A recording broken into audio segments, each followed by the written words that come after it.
Boa noite. Com o avanço da variante indiana, estados diminuem o intervalo entre doses das vacinas. Mas o Ministério da Saúde diz que vai manter os 3 meses para a aplicação dos imunizantes. O governo federal afirma que o Brasil já aplicou mais de 110 milhões de doses contra a Covid-19. Já foram distribuídas aos estados e municípios pelo Ministério 143 milhões de vacinas. Começam testes clínicos da brasileira Butanvac.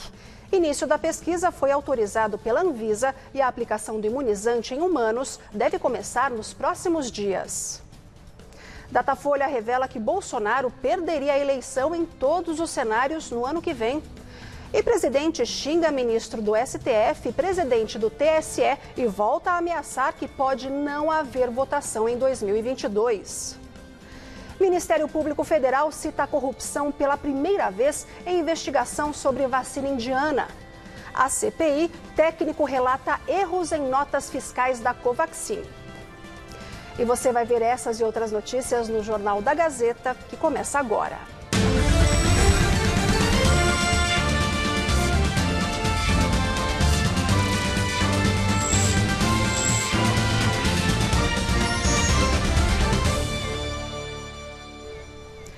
Começa no dia 20 deste mês o pagamento de R$ 1.800 para famílias vulneráveis que perderam algum parente pela Covid-19. O programa do governo de São Paulo é acumulativo. Para receber o benefício, é preciso fazer um cadastro detalhado. Veja o passo a passo na reportagem de Sabrina Pires. A Vanesca perdeu a sogra em setembro passado pela Covid-19, que recebia um auxílio do governo. Com a morte dela, o cunhado desempregado e o sogro passaram a morar na casa dos filhos. Com a possibilidade de ajuda do governo para quem perdeu um familiar pelo novo coronavírus, a Vanesca espera agora um alívio nas contas. Querendo ou não, aqui na minha casa são eu, meu esposo, né, que é o filho dela, e os meus 2 filhos. Então, querendo ou não, aumenta mais 2 bocas. Né? Apesar de eu trabalhar, meu esposo trabalhar, mas acaba saindo um pouquinho do nosso orçamento, né? Então, assim, vai ajudar bastante, tanto para nós como para eles. O programa vai beneficiar pouco mais de 11 mil famílias de baixa renda no estado. Ao todo, São Paulo vai pagar para cada uma R$ 1.800.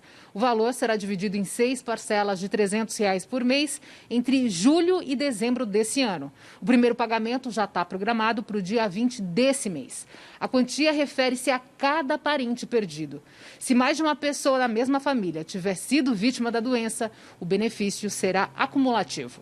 O São Paulo Acolhe é um programa de muita sensibilidade, de muita humanidade nesse momento, onde as famílias, além da triste perda de um membro por Covid, muitas vezes perderam também o provedor dessa família, a pessoa que colocava comida na mesa. O valor total gasto pelo governo com o São Paulo Acolhe é de R$ 20 milhões.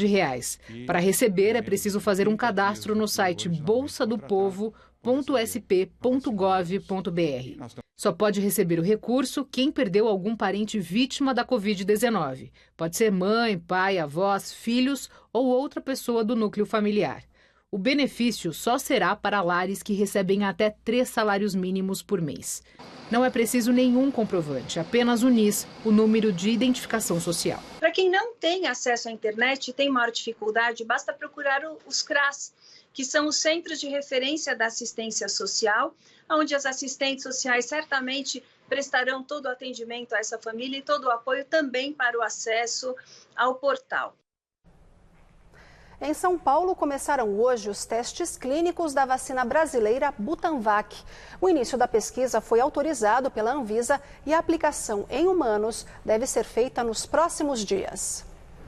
Os ensaios clínicos da Butanvac vão ocorrer na sede do Instituto Butantan, em São Paulo, e também no Hospital das Clínicas de Ribeirão Preto, no interior do estado.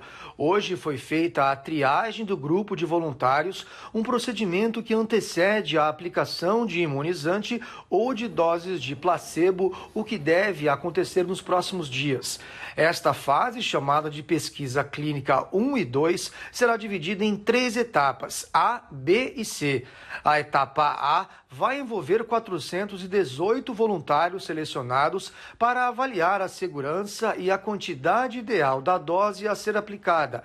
Já nas B e C, o estudo vai avaliar a resposta imune de mais de 5.000 voluntários. Também é quando será feita a comparação do desempenho com outros imunizantes já aplicados. Segundo o Instituto Butantan, a previsão é a de que a pesquisa dure 17 semanas, um pouco mais de 4 meses. O grande diferencial da Butanvac é que ela é a primeira vacina que não depende de insumos importados, ou seja, será desenvolvida com tecnologia nacional e usando a mesma estrutura do Instituto Butantan, que já é usada para fabricar as vacinas da gripe. Outra vantagem deve ser o preço. Cada dose vai custar cerca de R$10, ao passo que a Coronavac, fruto da parceria com a chinesa Sinovac, custa R$ 58 por dose. Segundo o governador João Dória, do PSDB, já há mais de 8 milhões de doses da Butanvac prontas, mas que só serão usadas no futuro se os testes de agora se mostrarem promissores. A Butanvac, uma versão aperfeiçoada da vacina, geração 2.0, vem para ajudar a combater essa epidemia com mais eficiência e com custo reduzido. Vai ajudar o Brasil e vai ajudar o mundo a vencer essa pandemia. O imunizante Butanvac é fabricado a partir do vírus da doença de Newcastle, encontrado em aves, mas inofensivo a humanos. O vírus é modificado e inserido em ovos de galinha, onde se desenvolve para a extração da chamada proteína S, que é quem dá origem aos anticorpos de defesa contra o novo coronavírus. Estima-se que cada ovo possa gerar 2 doses.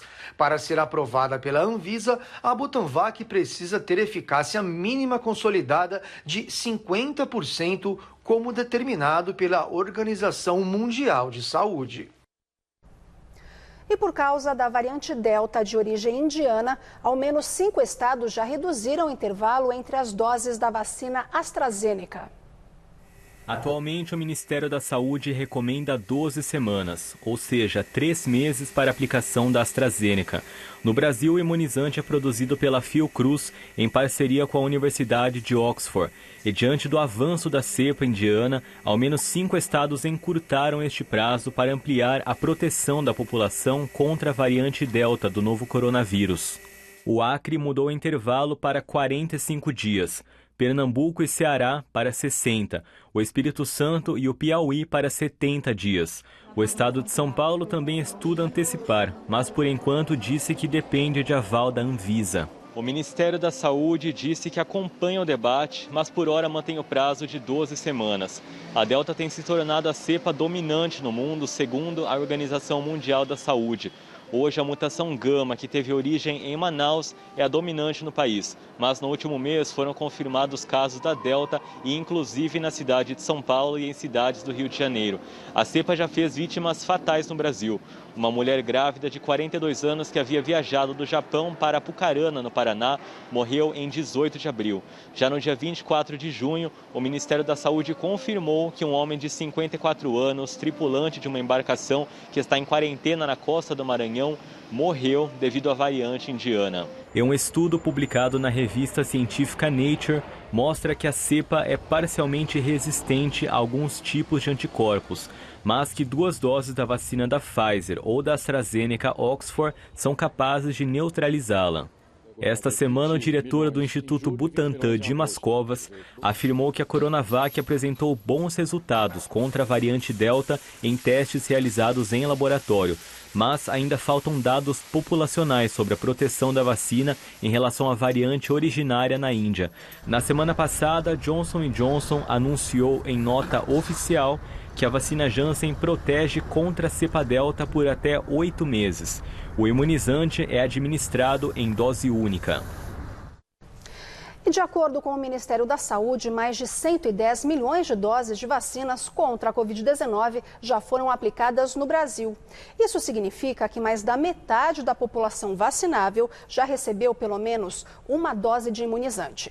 Já foram distribuídas aos estados e municípios pelo Ministério 143 milhões de doses de vacinas.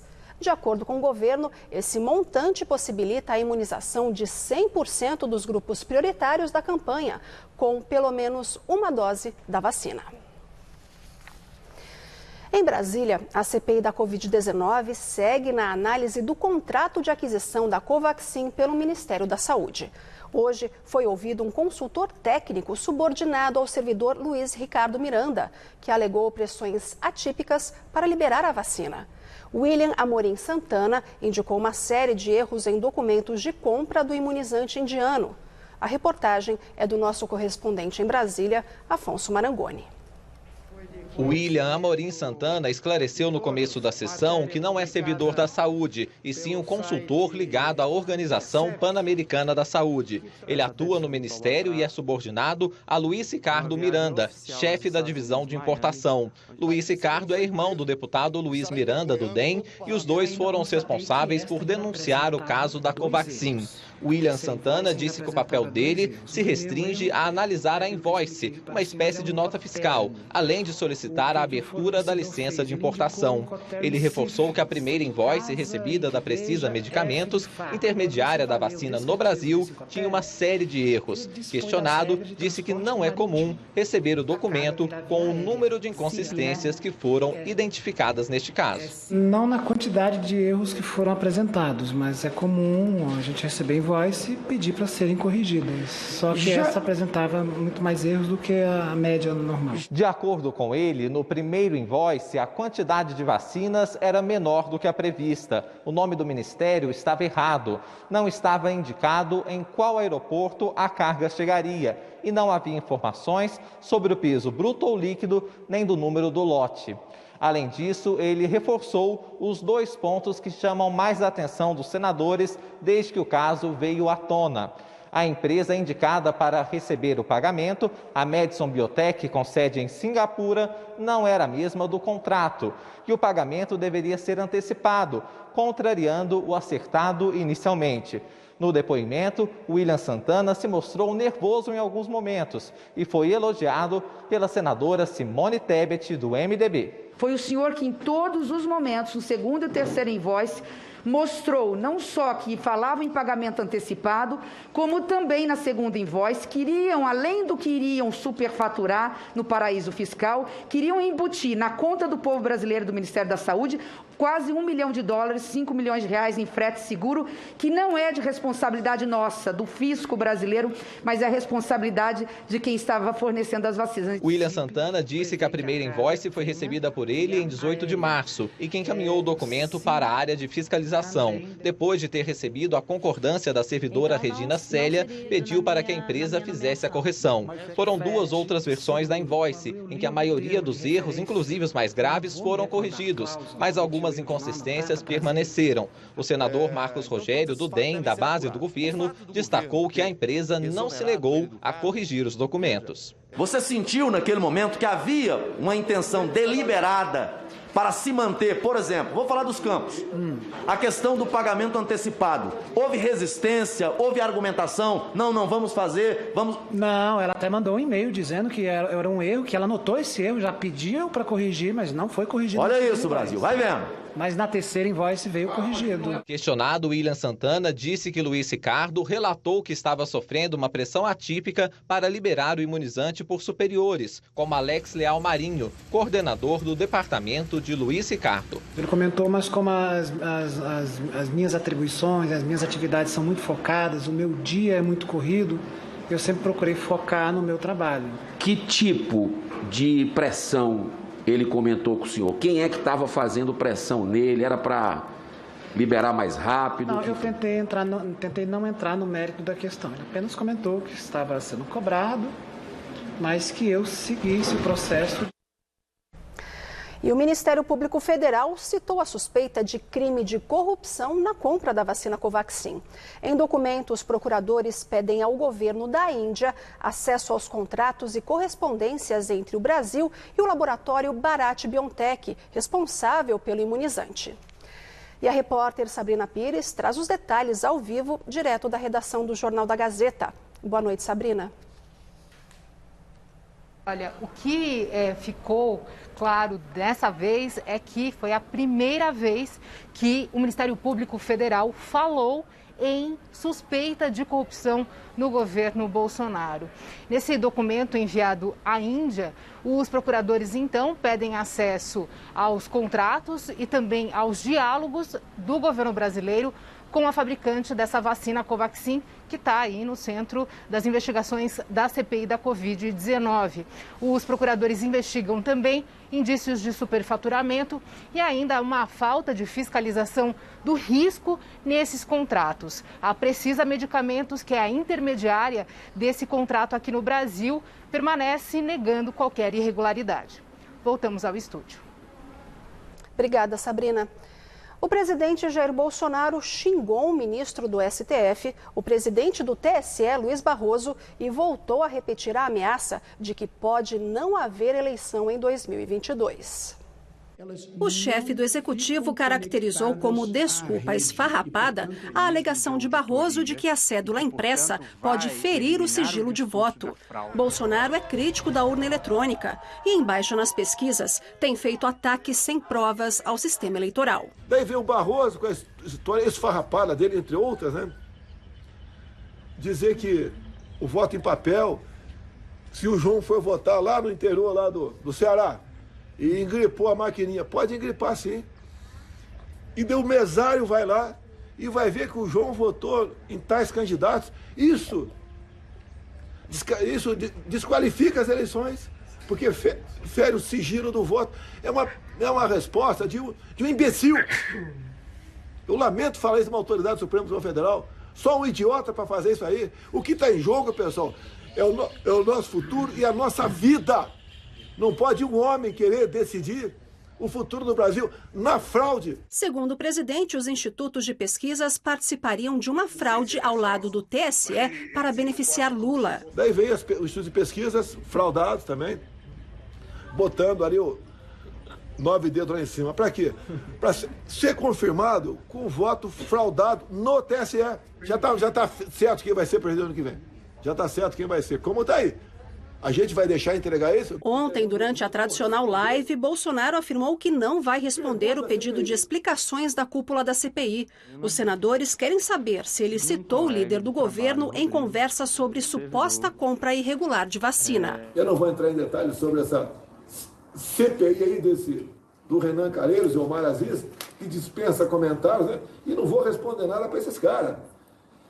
Eu não vou responder nada para esse tipo de gente, hipótese alguma. Você sabe qual é a minha resposta, pessoal? Caguei para a CPI. Não vou responder nada. O vice-presidente da CPI, senador Randolfo Rodrigues, da Rede, criticou as declarações do presidente. É a forma de expressão do presidente da República, é lamentável. É lamentável. Nós só estamos... A resposta do presidente da República não é a nós. É ao povo brasileiro. É às instituições, é a República. Em mensagem enviada para o nosso comentarista de política, Josias de Souza, o presidente do Tribunal Superior Eleitoral, ministro Luiz Roberto Barroso, respondeu às declarações de Bolsonaro. Segundo ele, abre aspas, não paro para bater boca. Eleição vai haver, eu garanto. Fecha aspas. Em nota, o presidente do TSE disse ainda que atuar para impedir as eleições é crime de responsabilidade. O ministro da Defesa, Walter Braga Neto, disse que as Forças Armadas acompanham silenciosamente o que ele chamou de momentos delicados pelos quais o Brasil tem passado. A declaração foi dada durante uma solenidade de entrega de espadins dos cadetes da Força Aérea Brasileira em Pirassununga, no interior de São Paulo. Sem citar nomes, o ministro acrescentou que vivemos tempos de desinformação. Vivemos momentos delicados e estamos silentes, acompanhando a conjuntura atual. Em tempos de desinformação, cresce a importância de busca de fontes idôneas. Confiem na cadeia de comando e na lealdade de seus líderes e superiores. Eles representam a palavra oficial da força. Braga Neto também reafirmou que as Forças Armadas continuarão baseadas na manutenção da democracia. À frente do Ministério da Defesa, reafirmo que as Forças Armadas continuarão com fé em suas missões constitucionais, como instituições nacionais permanentes, com base na hierarquia e na disciplina, sob a autoridade suprema do Presidente da República. Esta semana, o Ministério da Defesa e os comandantes das Forças Armadas repudiaram em nota oficial declarações do senador Omar Aziz, do PSD, que preside a CPI da Covid-19 no Senado. O comunicado diz que Aziz fez declarações desrespeitando as Forças Armadas e generalizando esquemas de corrupção. Hoje, o relator da CPI, o senador Renan Calheiros, do MDB, voltou a rebater a nota das Forças Armadas e disse que integrantes da Comissão Parlamentar de Inquérito não aceitarão ameaças. Nós não podemos ter medo de arreganhos, de ameaças, de intimidações, de quarteladas. Nós vamos investigar, haja o que houver. Nada vai nos impedir, nós estamos apenas aqui cumprindo um mandamento do povo brasileiro. Nós não vamos investigar instituição militar. Longe de nós temos responsabilidade institucional. Agora nós vamos sim investigar o que aconteceu nos porões do Ministério da Saúde. E na medida em que esses fatos forem sendo conhecidos e essas provas foram sendo apresentadas, nós vamos cobrar a punição dos seus responsáveis, sejam eles civis ou sejam eles militares, não importa. A Conferência Nacional dos Bispos do Brasil divulgou uma dura nota cobrando apuração irrestrita e imparcial das denúncias sobre irregularidades cometidas pelo poder público na pandemia. Em um trecho, a entidade chega a mencionar que a trágica perda de mais de 500 mil de vidas foi agravada pelas denúncias de prevaricação e corrupção, numa referência indireta ao presidente Jair Bolsonaro. E o presidente do Senado Federal, Rodrigo Pacheco, do DEM, que também é presidente do Congresso Nacional, afirmou que o parlamento não admitirá qualquer atentado à sua independência e à independência de seus integrantes. Ele rebateu ainda as declarações do presidente Jair Bolsonaro, que alegou que com fraude não haverá eleições em 2022. O senador mineiro disse que confia na justiça eleitoral. Nós não podemos admitir qualquer tipo de fala, de ato, de menção que seja atentatória à democracia ou que estabeleça um retrocesso naquilo que, repito, a geração antes da minha conquistou e que é nossa obrigação manter, que é a democracia no nosso país.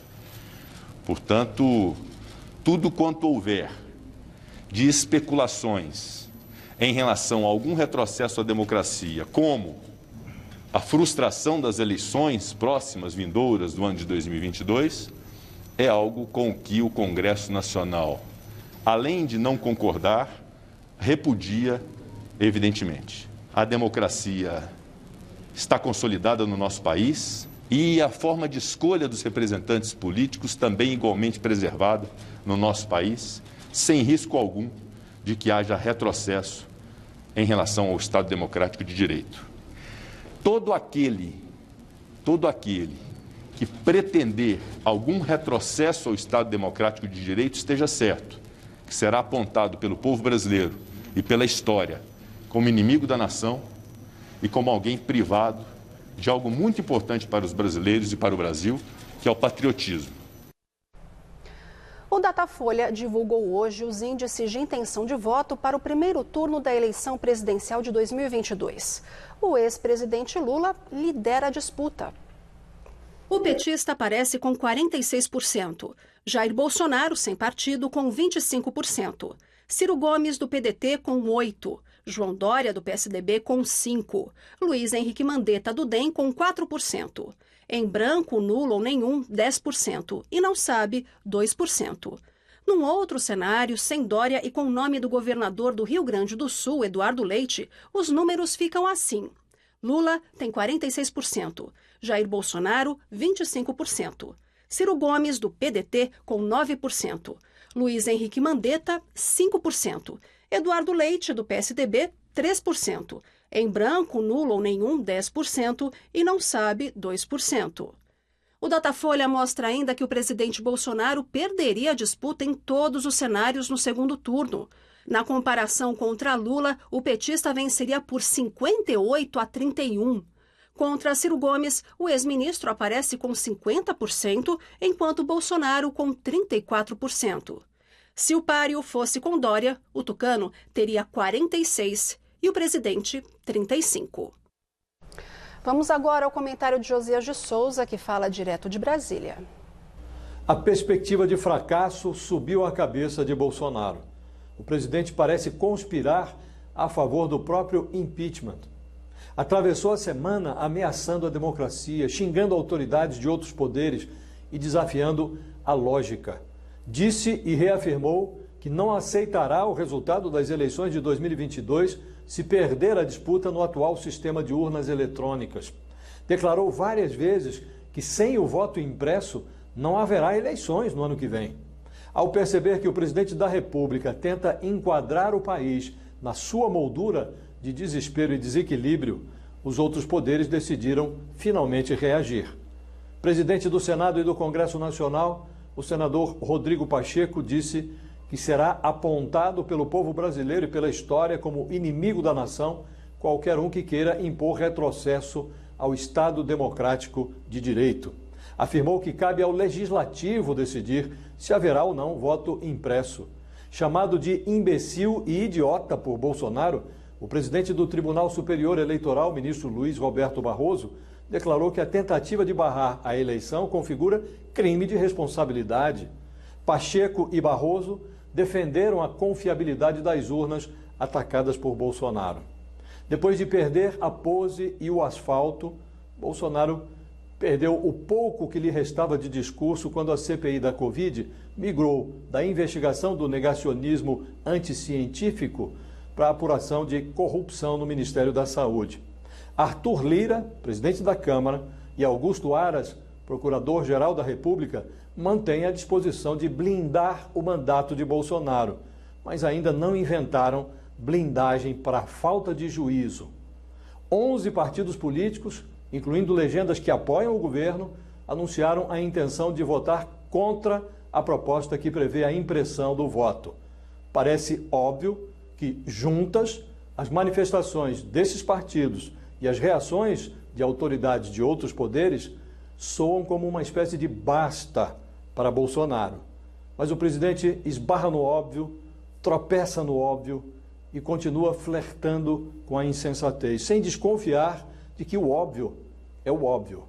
É como se Bolsonaro pedisse para ser impedido. Boa noite. O presidente Jair Bolsonaro assinou a aposentadoria do ministro Marco Aurélio Mello. O decano do STF deixa a corte na próxima segunda-feira. Para a vaga dele, o presidente Bolsonaro disse que pretende indicar o nome do advogado-geral da União, André Mendonça. O nome dele terá de ser aprovado ainda pelo Senado. Mendonça já está atrás de apoio na Casa Legislativa. Pós-graduado em Direito pela Universidade de Brasília e pastor da Igreja Presbiteriana Esperança, ele foi advogado-geral da União de janeiro de 2019 a abril de 2020, quando foi nomeado ministro da Justiça no lugar de Sérgio Moro. Em março deste ano, voltou a chefiar a AGU. Marco Aurélio está no STF desde 1990, quando foi indicado pelo ex-presidente Fernando Collor de Mello, de quem é primo. Ele é o ministro mais velho do tribunal e completará 75 anos justamente na próxima segunda-feira, quando deixa oficialmente a corte. E vamos ao comentário de hoje de Tomé Abduch no quadro Conexão Planalto. Na última quarta-feira, o ministro da Defesa-General Braga Neto emitiu uma nota repudiando as declarações do presidente da CPI, Omar Aziz, que disse: membros do lado podre das Forças Armadas estão envolvidos por falcatruas. A nota emitida como resposta às fortes acusações diz que as Forças Armadas não aceitarão qualquer ataque leviano às instituições que defendem a democracia e a liberdade do povo brasileiro. Em resposta, Omar Aziz falou: podem fazer 50 notas contra mim, só não me intimidem, porque ao me intimidar, eles intimidam essa casa, se dirigindo ao Senado brasileiro. O tenente brigadeiro da Aeronáutica, Carlos Almeida Batista Júnior, manda recado claro e direto ao Omar Aziz, dizendo que não enviará outra nota. Homem armado não ameaça. Posturas e decisões de parte de integrantes de nossas instituições estão esticando a corda mais que o suportável para a nação brasileira. As Forças Armadas brasileiras sempre foram pautadas pela honra, respeito e ética e têm o claro objetivo de, dentro de nossa Constituição, preservar a lei e a ordem em nossa nação. Estamos vendo as maiores barbaridades de homens acusados por corrupção, inclusive na saúde, presidirem uma CPI de forma direcionada a um veredito e não de forma imparcial. Eles não fazem nem força a mais para disfarçar isso. Existem dois Brasis. O primeiro é o Brasil que está nos jornais, o Brasil da impunidade, das decisões contrárias aos nossos anseios, dos crimes do colarinho branco, que conspiram, que violam as leis, insultam-se e vivem para o poder dos cargos e das verbas. O Brasil podre e sujo pela corrupção, eles rastejam na poeira do solo de Brasília e se protegem, blindando uns aos outros. O segundo Brasil é o que deseja transparência e verdade, o que emociona, que quer ver corruptos na cadeia e não voltando ao poder, que enxerga com clareza o assalto à nossa sociedade e consegue colocar a responsabilidade nos verdadeiros genocidas. Segundo o meu sentimento e de muitos brasileiros, esse segundo país é o que apoia a nota enviada pelas Forças Armadas. Bom final de semana a todos.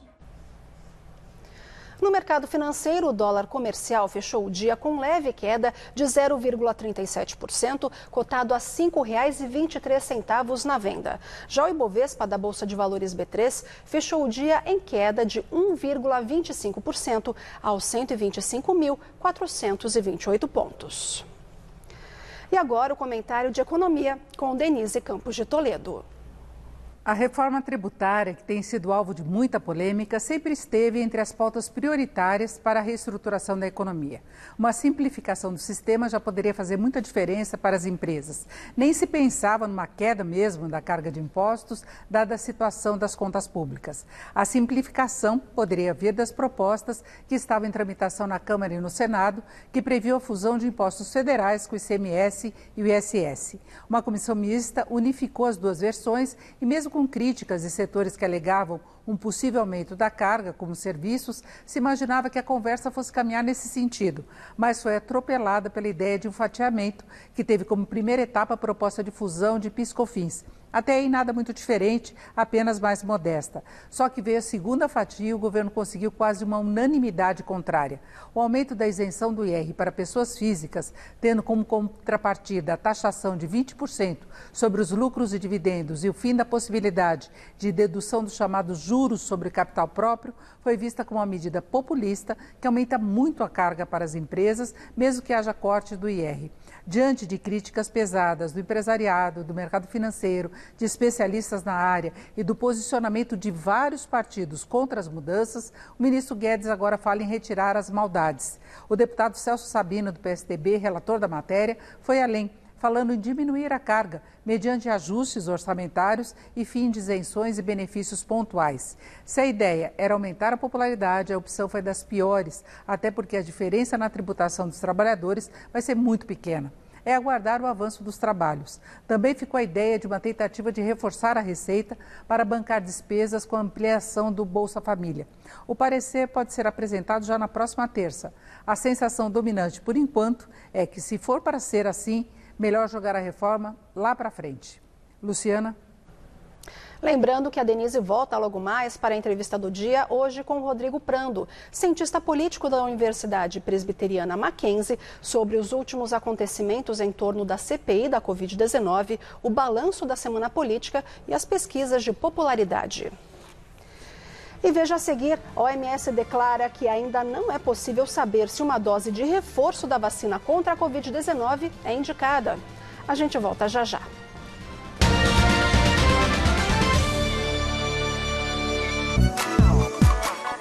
Nesta segunda, Você Bonita revela os mitos e verdades sobre o exame de sangue e te mostra a importância de fazer um check-up anualmente. Você fica por dentro do esporte do momento, o Funcional Fight, perfeito para quem gosta de lutar e treinar ao mesmo tempo. E a Nutri Fernanda Paulucci explica tudo sobre a queridinha dieta Low Carb. O Você Bonita é nesta segunda, meio-dia. Chegou o Forte Viron Anti-Age. Com ele você ganha mais memória, mais força e mais tônus muscular.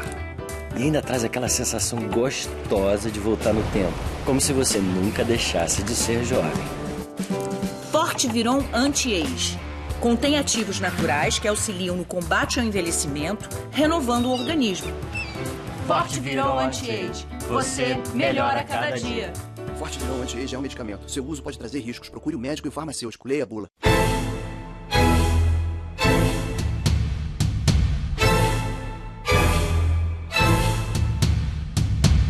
Podcast Jornal da Gazeta, em aplicativos de celulares e nas plataformas digitais de áudio. Ouça nossos comentários de política e de economia, a entrevista do dia e especiais sobre os bastidores da notícia. Podcast Jornal da Gazeta, o bom jornalismo para você ouvir onde e quando quiser.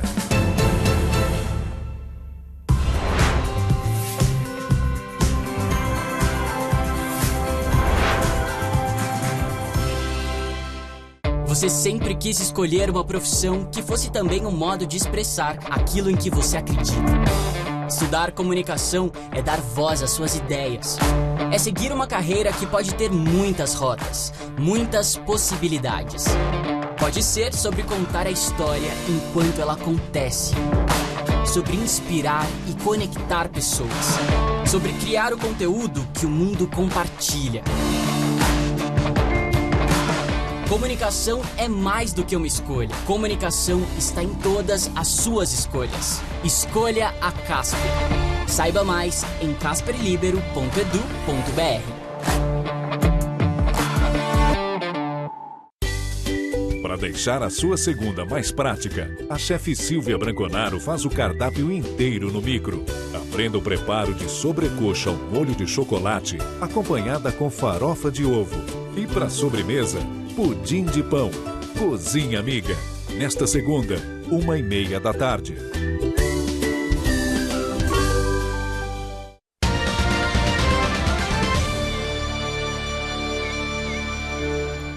A Organização Mundial da Saúde declarou que ainda não é possível saber se uma dose de reforço da vacina contra a Covid-19 é indicada. Só a coleta de mais dados poderá comprovar a eficácia de uma terceira aplicação. Vamos agora a outros destaques internacionais sobre a pandemia. Para tentar conter o aumento expressivo de casos da Covid-19 sem afetar a economia, o governo português decidiu obrigar a apresentação de teste negativo ou certificado de imunização para quem se hospedar em hotéis ou frequentar restaurantes. Quem desrespeitar a medida será multado. A Holanda retomou parcialmente as restrições após o aumento em 7 vezes dos casos da Covid-19 entre jovens adultos. Até 14 de agosto, boates ficarão fechadas, a indústria funcionará em horário específico e grandes eventos estão proibidos. E o governo de Fiji impôs a vacinação contra a Covid-19 para todos os funcionários do país, tanto públicos quanto privados. Servidores do Estado podem ser demitidos caso recusem a imunização. O objetivo é vacinar totalmente os profissionais do arquipélago até o dia 1º de novembro. No Haiti, a polícia confirmou a identidade de 28 suspeitos de participar do assassinato do presidente Jovenel Moïse. Todos são estrangeiros. 20 foram presos, 8 ainda estão foragidos e outros 7 foram mortos pela polícia na quinta-feira. A maioria dos suspeitos é formada por colombianos, membros da reserva do Exército. Os outros, americanos de origem haitiana. Eles se tornaram peça-chave para saber quem encomendou a morte de Moïse. Há suspeita de envolvimento da guarda presidencial no assassinato. A primeira-dama, Martine Moïse, permanece internada num hospital de Miami com quadro crítico, porém estável. Os 3 filhos do casal não foram atingidos no ataque e estão em local seguro. Jovenel Moïse, de 53 anos, foi morto com 12 tiros dentro de casa na última quarta. Há pouco mais de um ano, ele dissolveu o parlamento e passou a governar por decreto.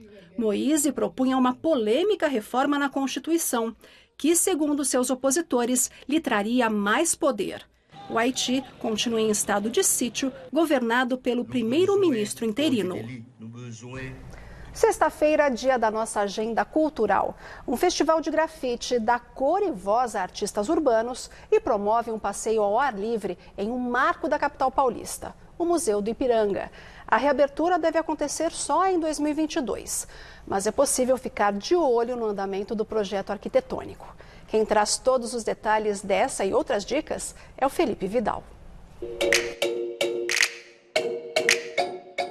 Muito mais do que um cartão postal da cidade, o icônico Museu do Ipiranga não recebe visitantes desde 2013. Porém, pouco a pouco vamos nos reaproximando, de olho no futuro. A arte extrapola as barreiras do edifício e ocupa a rua. Tinta, criatividade e uma conexão por meio de uma tela bem cotidiana, o muro.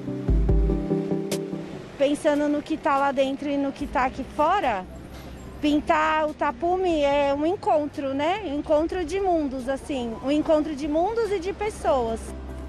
Nessa vibração artística, 32 grafiteiros se unem na segunda edição do Tapume, Festival de Grafite. Na realização também está o Instituto Cidades Invisíveis, que promove ações de transformação social e buscou pela representatividade de muralistas e estilos. Com o tema Água, uma correnteza a se dizer. Para Fôlego, uma essência primordial. O que eu me propus aqui é uma mulher bebendo água, né? Porque se a gente não pensar que a água é necessário para a nossa existência vital, da nossa vida, a gente vai simplesmente sucumbir. Já do lado de dentro, a oportunidade, uma espiadinha no canteiro. Entramos em um reality quase.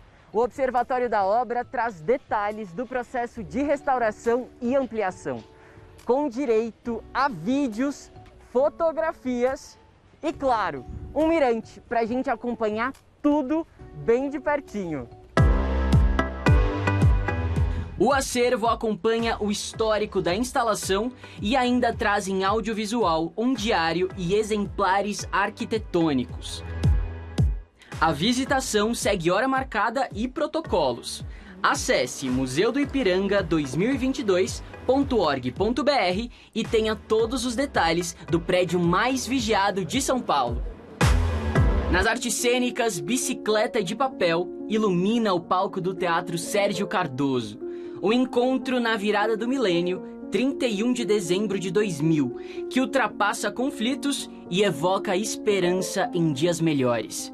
Dirigido por Ricardo Grasson, é até 1º de agosto. Detalhes em teatrosergiocardoso.org.br. E 13 de julho é Dia Mundial do Rock e o Centro Cultural Penha lança o evento Rock em Penha. Na terça, Clemente Nascimento faz live às 8 horas da noite, cantando clássicos das bandas Inocentes e Plebe Rude. Aumenta o som e se liga nas redes sociais da instituição.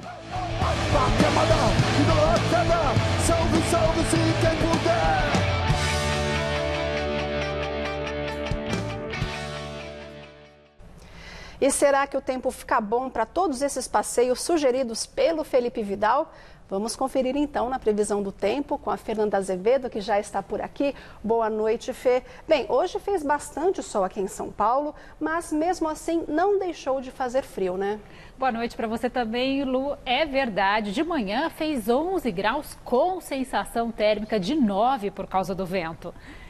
E o fim de semana vai ser de tempo bem parecido, mas vai dar para passear sim. Só que volta a fazer 11 graus nessa madrugada, segue gelado nas primeiras horas do sábado, mas à tarde, embaixo do sol, vai esquentar, máxima de 25 graus. Domingo também será seco e ensolarado, variação entre 13 e 24 e na segunda-feira mais um dia de baixa umidade do ar e máxima também de 23. Tem uma massa de ar seco fazendo um bloqueio atmosférico. Ela impede a entrada de frentes frias e a formação de nuvens nuvens de chuva. O resultado, depois de alguns dias, é o aumento da concentração de poluentes. Esse é o céu do fim de tarde aqui na região da Avenida Paulista hoje, com aquela camada alaranjada de poluição. E só tem previsão da entrada da umidade a partir da segunda quinzena de julho, quando uma frente fria continental deve conseguir furar essa barreira. Até lá, tudo fica assim pelo estado de São Paulo. Sol brilhando em todas as regiões, calor à tarde, especialmente no interior. A umidade relativa do ar fica mais baixa nas horas mais quentes do dia, em praticamente todo o estado. Entre o norte e o oeste, os termômetros ultrapassam os 30 graus. Litoral e região metropolitana ficam em torno dos 25. Vamos agora, Fê, fazer aquele giro pelo Brasil. A gente pode começar por onde chove, né? Porque está uma secura total, né? Vamos começar, então. Chove muito pouco pelo Brasil amanhã. Mas tem algumas áreas de atenção. Elas vão do litoral de Sergipe até o sul da Paraíba. Também pode chover nessa área aqui até o Amapá. E no oeste do Amazonas, a chuva aperta. As cheias dos rios ainda afetam milhares de pessoas no estado.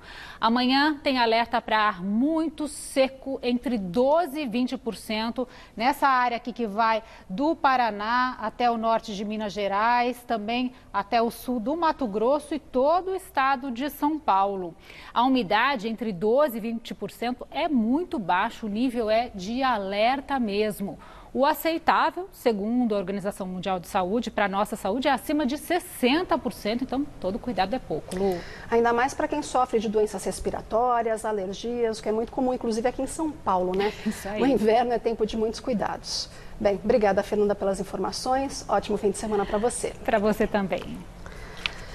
E veja a seguir, na entrevista do dia, Denise Campos de Toledo conversa com Rodrigo Prando, cientista político da Universidade Presbiteriana Mackenzie, sobre os últimos acontecimentos em torno da CPI da Covid-19, o balanço da semana política e as pesquisas de popularidade.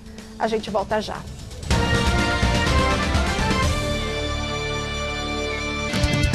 Domingo no Mesa Redonda. Confira a cobertura completa das finais da Copa América e da Eurocopa. No Brasileirão, tem os lances do clássico Palmeiras e Santos. Tudo sobre o confronto entre São Paulo e Bahia, com muito debate sobre a situação do tricolor. As últimas informações de Fortaleza e Corinthians. E no estúdio, a participação do auxiliar técnico do Santos, Serginho Chulapa. Mesa Redonda, neste domingo, 21h. Oferecimento LuxColor. Tudo que é muito bom é tão bom quanto pintar com LuxColor. Meu cabelo branqueou, mas eu fiquei mais moderno. Agora resolvo a vida pelo celular. Até o Detran virou Detran Digital. Muitos serviços você faz aí da sua casa no aplicativo do Poupa Tempo. E pensa que é só para quem manja de internet? Não! Por isso me convidaram para ajudar você em vídeos no canal do detran.sp.gov.br, em que eu explico tudinho. Vai por mim, vai pro Detran Digital. Detran, Governo de São Paulo. Trabalho e respeito por você. Viver uma rotina intensa exige preparo. Afinal, quando você precisa estar para cima, é bom que o seu corpo também esteja. Não deixe sua disposição acabar quando você mais precisa dela. Conheça Fortiviron, um medicamento com ativos de origem natural que age de dentro para fora, revigorando todo o organismo. Melhora o desempenho sexual de homens e mulheres. Fortiviron, você sempre para cima.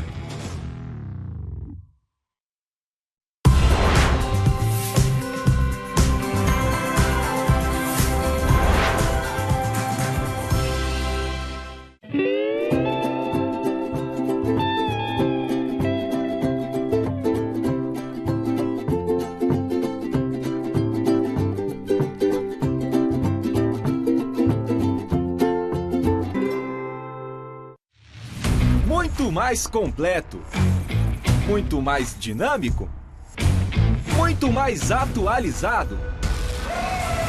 GazetaEsportiva.com. Os principais campeonatos, reportagens especiais, placar ao vivo, enquetes, conteúdos exclusivos, entrevistas, resenhas, bastidores, notícias minuto a minuto, vídeos e muito mais. GazetaEsportiva.com. Muito além dos 90 minutos.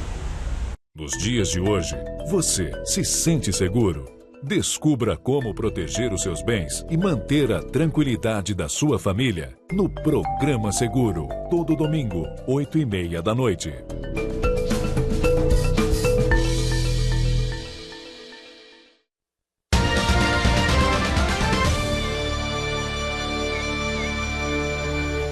E chegou a hora da entrevista do dia com Denise Campos de Toledo.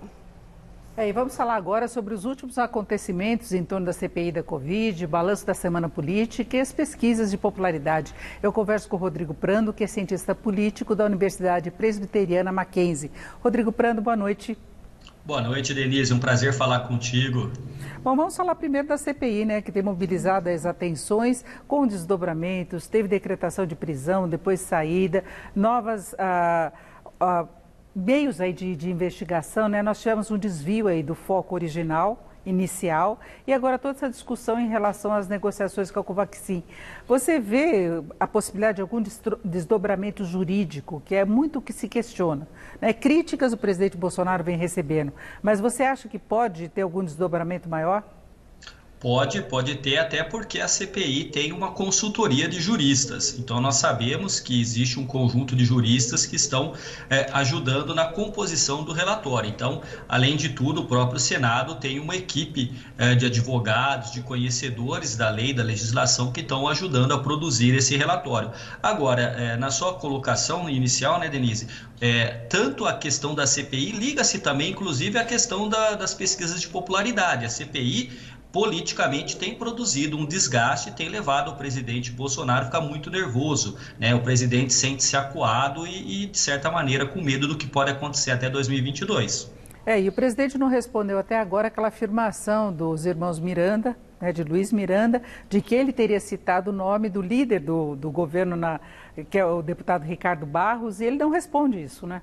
Justamente, essa foi a carta que foi enviada pela cúpula da CPI, que teve uma resposta mal educada, né, por parte do presidente, né, com palavras que não deveriam ser usadas por um chefe de Estado, mas de qualquer maneira, politicamente, o presidente da CPI, o Omar Aziz, jogou no colo do presidente a necessidade de uma resposta.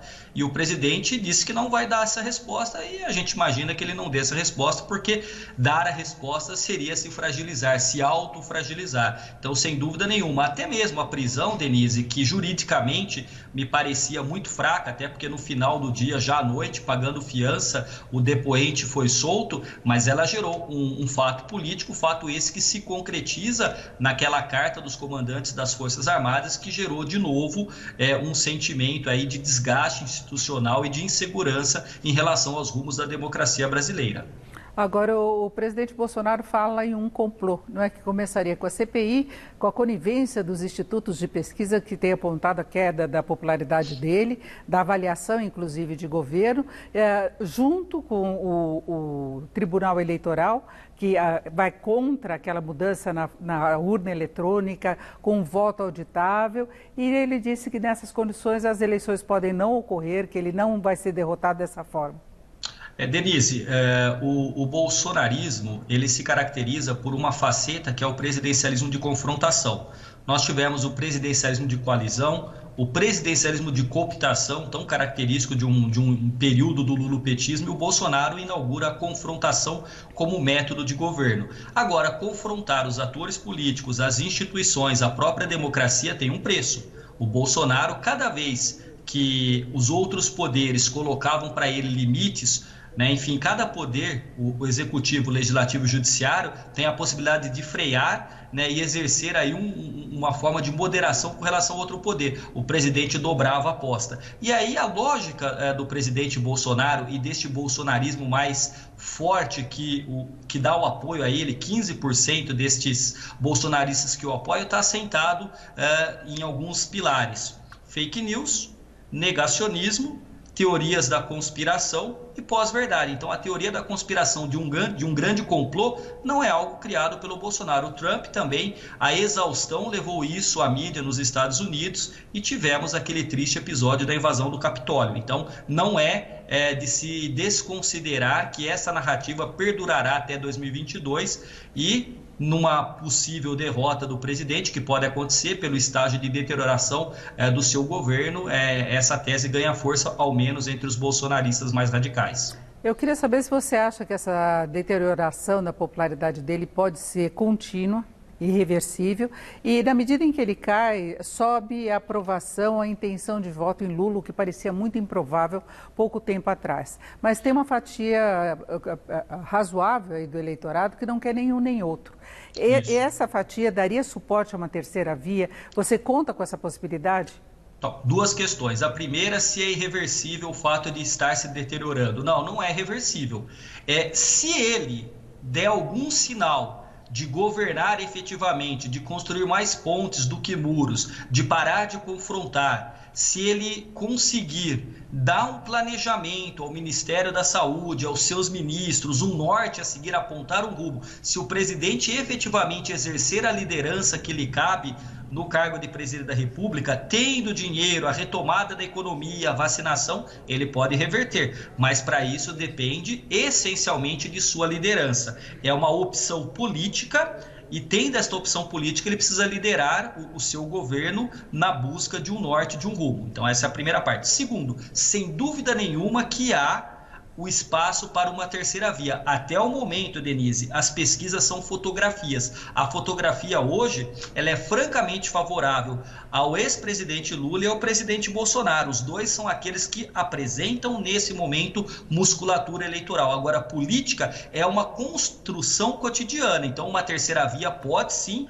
a partir de uma liderança política, ganhar campo. E vale ressaltar o seguinte: se o bolsonarismo ou o próprio presidente, o governo, não conseguir sequer ir para o segundo turno, há também um esvaziamento da força do ex-presidente Lula, porque aí esta terceira via, esse polo democrático, esta via democrática de centro, ganha musculatura eleitoral, e aí o próprio Lula perde, ou seja, o bolsonarismo e o lulopetismo, de certa forma, se retroalimentam nessa polarização que, neste momento de 2021, parece ser o norte do que será 2022. Parece, pode não ser.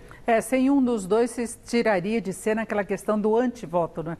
E sem dúvida nenhuma, já tem especialistas que dizem que 2022 não vai ganhar aquele que tiver voto, mas aquele que tiver a menor rejeição, até porque a rejeição a Lula e a Bolsonaro é muito grande. É por isso que este conjunto de eleitores que escolheriam um caminho, um candidato alternativo, tem potencial de crescimento. A grande questão é quem vai fazer o gesto de unir este polo democrático que se afasta do lulopetismo e do bolsonarismo. Como eu disse, é uma construção e, obviamente, que os atores políticos, as lideranças estão em conversação. Agora é acompanhar também a CPI, que pode ter outros desdobramentos, né?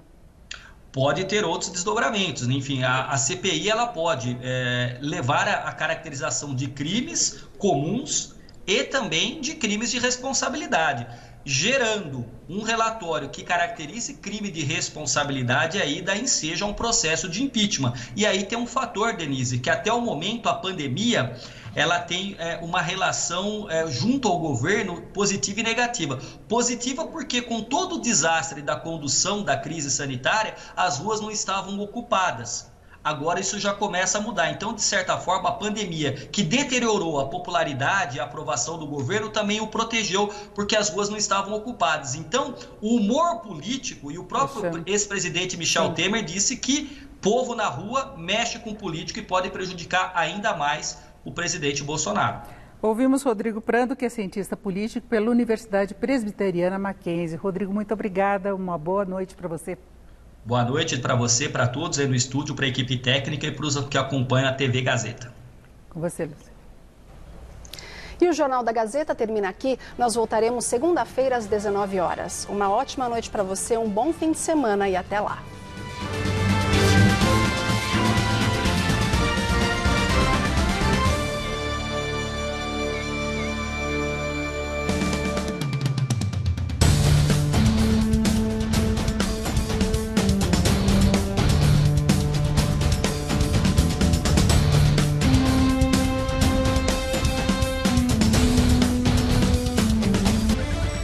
Jornal da Gazeta. Oferecimento Casper. Todas as possibilidades abertas.